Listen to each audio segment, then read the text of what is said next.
కీర్తనల గ్రంథము 21వ అధ్యాయము. ప్రధాన గాయకునికి దావీదు కీర్తన.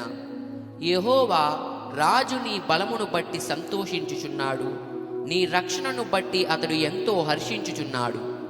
అతని మనోభిష్టము నీవు సఫలము చేయుచున్నావు, అతని పెదవులలో నుండి వచ్చిన ప్రార్థన నీవు మానక అంగీకరించుచున్నావు. శ్రేయస్కరమైన ఆశీర్వాదములతో నీవు అతనిని ఎదుర్కొనుచున్నావు, అతని తల మీద అపరంజి కిరీటము నీవు ఉంచియున్నావు. ఆయుషు నిమ్మని అతడు నిన్ను వరమడగగా నీవు దానిని అతనికి అనుగ్రహించియున్నావు.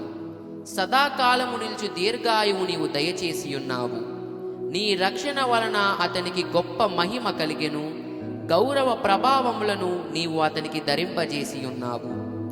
నిత్యము ఆశీర్వాదకారకుడుగా నుండినట్లు నీవతని నియమించియున్నావు. నీ సన్నిధిని సంతోషముతో అతని ఉల్లసింపజేసి ఉన్నావు. ఏలయనగా రాజు యెహోవా యందు నమ్మిక ఉంచుచున్నాడు. సర్వోన్నతిని కృపచేత అతడు కదలకుండా నిలుచును.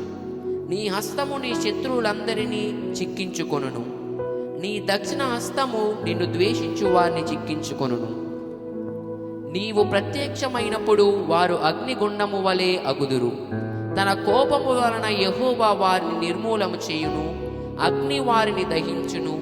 భూమి మీద నుండకుండా వారి గర్భఫలమును నీవు నాశనము చేసెదవు, నరులలో నుండకుండా వారి సంతానమును నశింపజేసెదవు.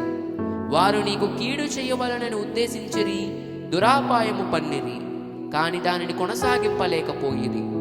నీవు వారిని వెనుకకు త్రిప్పివేసెదవు, నీ వింటి నారులను బిగించి వారి ముఖము మీద కొట్టుదువు.